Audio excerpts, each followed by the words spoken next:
Alhamdulillah, alhamdulillahilladzi amarna bil ittihad wa nahana 'anit tafarruqi wal fasad. Asyhadu an la ilaha illallah wahdahu la syarika lah, syahadatan takunu sababan na'imil mu'abbad. Wa asyhadu anna sayyidana Muhammadan 'abduhu wa rasuluhun nabiyul muayyad. Fa huwa hamidu wa mahmudu wa ahmad. Allahumma salli wa sallim ala sayyidina Muhammad wa ala alihi wa ashabihi ma raka'a raki'u wa sajad. Amma ba'd. Faya ibadallah, usikum wa nafsi bitaqwallah, faqad fazal muttaqun. Faqad qala Allah ta'ala fi kitabihil karim wa huwa asdaqul qailin. A'udzu billahi minasy syaithanir rajim. Bismillahirrahmanirrahim. Laqad kana lakum fi rasulillahi uswatun hasanatun liman kana yarjullaha wal yawmal akhir wa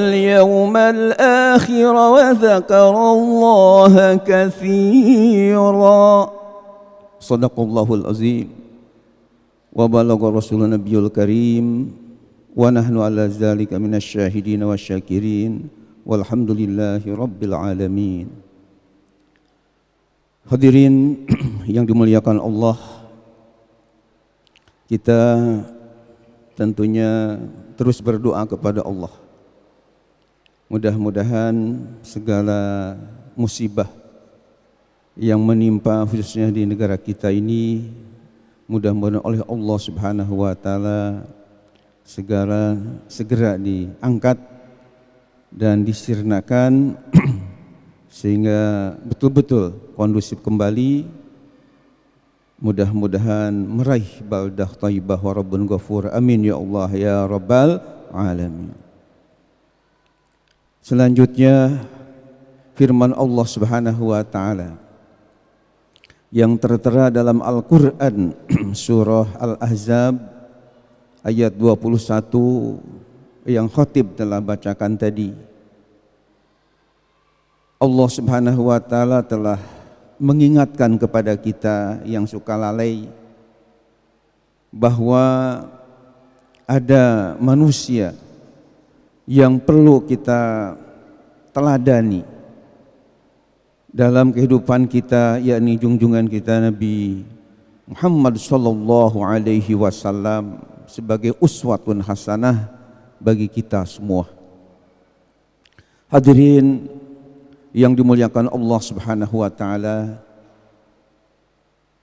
uswatun hasanah, suri tauladan yang perlu kita tiru dan kita contoh dari Rasulullah sallallahu alaihi wasallam, khususnya oleh orang-orang yang telah diberikan amanah sebagai pemimpin yang punya jabatan. Ini tentunya banyak sekali hal-hal yang positif yang kita bisa teladani dari akhlak Nabi kita Muhammad sallallahu alaihi wasallam. Di antaranya dalam hal masalah ibadah. Kalau kita membaca kitab Sahih Bukhari, riwayat dari Siti Aisyah radhiyallahu anha sebagai permaisuri Rasulullah sallallahu alaihi wasallam telah meriwayatkan, kana Rasulullah sallallahu alaihi wasallam yaqumu minal lail hatta tatafattara qadamah. Rasulullah sallallahu alaihi wasallam itu beliau biasa bangun di tengah malam untuk sholat tahajud, beribadah kepada Allah Subhanahu wa taala sampai bengkak-bengkak. Ya. Qadamah ini ya kakinya bagian bawahnya ini sampai bengkak-bengkak karena begitu lamanya ibadah kepada Allah Subhanahu wa taala. Sehingga Siti Aisyah bertanya-tanya, lima tasna wa hada ya Rasulullah wa qad ghufira laka ma taqaddama min dzambika wa ma ta'akhkhar. Mengapa engkau lakukan wahai Rasul, padahal engkau ini manusia yang sudah diampuni dosa-dosanya yang lalu maupun yang akan datang. Dalam arti Nabi Muhammad itu dimaksum, dijaga dari segala dosa dan noda. Kalau kami manusia biasa rajin ibadah seperti engkau, tentu wajar karena banyak dosa, sehingga dengan banyak ibadah mudah-mudahan menjadi terhapus dosa-dosa kami. Innal hasanat yudhibnas sayyiat, dalam surah Hud. Sungguh kebaikan-kebaikan itu akan menghapus keburukan-keburukan. Sementara engkau ini manusia yang dijaga oleh Allah. Rasulullah menjawab dengan jawaban yang singkat padat, afala uhibbun akuna abdan syakura. Wahai Aisyah, aku ini ingin sekali menjadi hamba Allah yang pandai bersyukur kepada Allah Subhanahu wa taala. Ibadahnya luar biasa. Rasulullah sallallahu alaihi wasallam juga dalam segi sakhawah, dalam segi kedermawanannya luar biasa. Sehingga di dalam hadis sahih Muslim kita baca, Rasulullah bersabda dari sahabat Jabir. Sahabat Jabir meriwayatkan, masu'ila Rasulullah sallallahu alaihi wasallam syai'an qat faqala la. Rasulullah sallallahu alaihi wasallam itu tidak pernah diminta tentang sesuatu dan beliau memiliki, lalu berkata tidak. Artinya Rasulullah sallallahu alaihi wasallam luar biasa dermawannya. Apalagi di bulan Ramadan diumpamakan karihil mursalah, seperti angin yang berhembus, luar biasa sakhawah, aljud, kedermawanan Rasulullah sallallahu alaihi wasallam yang tentunya perlu kita tiru, kita contoh dan kita teladani. Selain dua hal tadi itu yang penting sekali untuk dikemukakan dalam khutbah singkat ini adalah bagaimana kaitan dengan adalah, yakni sikap adilnya Rasulullah sallallahu alaihi wasallam ketika beliau jadi pemimpin. Yang luar biasa yang harus ditiru oleh para pemimpin kita. Di dalam kitab koleksi hadis-hadis hukum yang diberi nama Nailul Autor Syarah Muntaqal Akhbar karya Syekh Muhammad bin Ali Asy-Syaukani dari Yaman. Bahkan Abu Zakaria Yahya bin Syaraf An-Nawawi wafat 676 Hijriah dari Nawa, Damaskus, Suriah. Di dalam kitab hadis akhlaknya yang diberi nama Riyadhus Shalihin min kalam Sayyidil Mursalin juga telah mengutip sebuah riwayat hadis sahih dari sahabat Rasulullah SAW Siti Aisyah yang menceritakan bahwa ada dari kalangan Bani Makhzumiyah yang telah melakukan pencurian atau istilah sekarang korupsi. Kemudian dari kalangan Bani Makhzumiyah tersebut, karena mereka dari kalangan bangsawan, orang terhormat, rupanya enggak mau dipotong tangan, inginnya diperingan hukuman itu, kalau bisa minta dibebaskan oleh Rasulullah sallallahu alaihi wasallam. Namun untuk minta langsung kepada junjungan kita Nabi Muhammad sallallahu alaihi wasallam, mereka tidak berani karena begitu haibahnya, wibawanya luar biasa Rasulullah sallallahu alaihi wasallam. Akhirnya mereka mencari orang yang dekat dengan Rasulullah, yang disayang oleh Rasulullah, yang bernama Usamah bin Zaid bin Harisah. Karena Usamah ini merupakan cucu angkat Rasulullah, karena Zaid bin Harisah adalah anak angkat dari Rasulullah sallallahu alaihi wasallam. Kemudian setelah ditemuilah Usamah bin Zaid bin Harisah, minta supaya menyampaikan kepada Rasulullah SAW tentang dispensasi ini, karena mungkin Usamah ini terus didesak untuk bisa menyampaikan kepada Rasulullah SAW kaitan dengan minta supaya diperingan hukuman. Akhirnya Usamah sekedar menyampaikan, disampaikanlah kepada Rasulullah SAW permintaan mereka dari kalangan Bani Makhzumiyah itu.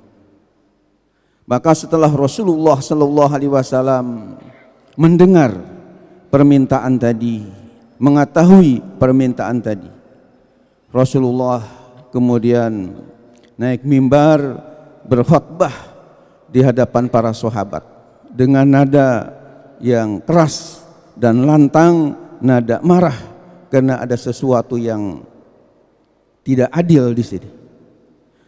Dengan bersabda yang sabdanya itu yang saya hafal adalah antara lain, innama ahlakal ladzina min qablikum kanu idza saraka fihim syarif tarakuh wa idza saraka fihim dhaif aqamu alaihil had wa aimullahu law anna Fatimah binta Muhammadin sarakat laqata'tu yadaha.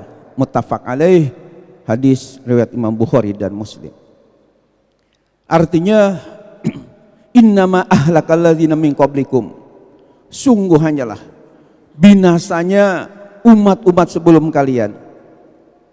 Idza saraka fihim syarif, apabila yang mencuri itu dari kalangan orang yang mulia, orang yang terhormat, orang yang bangsawan, tarokuh, mereka membiarkan, tidak diapa-apakan. Wa idza saraka fihim dhaif, namun sebaliknya, jika yang mencuri itu dari kalangan orang yang lemah, rakyat jelata, tidak punya apa-apa, aqamu alaihil had, mereka beramai-ramai menjalankan hukuman itu. Lalu Rasulullah SAW di akhir hadis itu bersumpah, wa aimullah law anna Fatimah binta Muhammadin sarakat laqata'tu yadaha. Demi Allah, seandainya Fatimah putri Muhammad mencuri, niscaya aku sendiri yang akan memotong tangannya. Dari hadis sahih junjungan kita Nabi besar Muhammad SAW ini jelas bahwa beliau adalah manusia yang hebat, bisa menekan keadilan walaupun anaknya sendiri kalau memang salah, beliau tegakkan hukum, tidak pilih kasih, tidak pandang bulu, tidak istilahnya tajam ke bawah, tumpul ke atas. Bahkan Siti Fatimah kenapa yang disebut, padahal putri Rasulullah SAW juga ada yang lain seperti Zainab, Ruqayyah, Ummi Kulsum. Karena Siti Fatimah ini menurut tarikh sejarah adalah putri kesayangan beliau yang sangat cantik, bahkan gerak-geriknya pun mirip dengan beliau. Seolah-olah beliau mengatakan, walaupun putri saya sangat saya sayangi, akan tapi kalau memang berbuat salah, saya akan hukum sesuai dengan aturan yang ada. Kita tentunya berharap supaya negeri kita ini baldah thayyibah wa rabbun ghafur. Mudah-mudahan pemimpin kita betul-betul bisa menegakkan kepada keadilan supaya menjadi ahli-ahli syurga. Sebab kalau terus menerus dalam kezaliman, jelas akan nyungsep di api neraka. Nauzubillah summa nauzubillah. Mudah-mudahan khutbah ini bermanfaat. Mudah-mudahan kita pun wafat dalam keadaan husnul khatimah, min ahlil khair wa min ahlil jannah. Amin amin ya Allah ya rabbal alamin. Barakallahu li wa lakum fil Qur'anil azim wa nafa'ani wa iyyakum bima fihi minal ayati wa dzikril hakim. Aqulu qouli hadza wa astaghfirullah li wa lakum wa lisairil muslimin wal muslimat wal mu'minin wal mu'minat fastaghfiruh innahu huwal ghafurur rahim. Alhamdulillahi wa kafa, wassalatu wassalamu ala nabiyil mustafa wa ala alihi wa ashabihi ahli sidqi wal wafa. Asyhadu an la ilaha illallah wahdahu la syarikalah wa asyhadu anna sayyidana Muhammadan abduhu wa rasuluhu la nabiyya wa la rasula ba'dah. Fa ya ayuhan nas ittaqullaha fima amar wantahu amma naha anhu hadzar Faqala ta'ala wa lam yazal qailan alima innallaha wa malaikatahu yusalluna 'alan nabi ya ayyuhalladzina amanu sallu 'alaihi wa sallimu taslima. Allahumma salli wa sallim ala sayyidina Muhammad wa ala alihi wa ashabihi ajma'in. Allahumma ighfir lil mu'minin wal mu'minat wal muslimin wal muslimat al ahya minhum wal amwat innaka sami'un qaribun mujibud da'awat ya qadiyal hajat. Rabbana atina fid dunya hasanah wa fil akhirati hasanatan wa qina azabannar. Ibadallah, innallaha ya'muru bil adli wal ihsan wa ita'i dzil qurba wa yanha 'anil fahsya'i wal munkari wal bagyi ya'izukum la'allakum tadhakkarun. Fadhkurullaha 'azima yadhkurukum washkuru ala ni'amihi yazidkum was'aluhu min fadlihi yu'tikum wa yahdikum wa la dzikrullahi akbar wallahu ya'lamu ma tasna'un.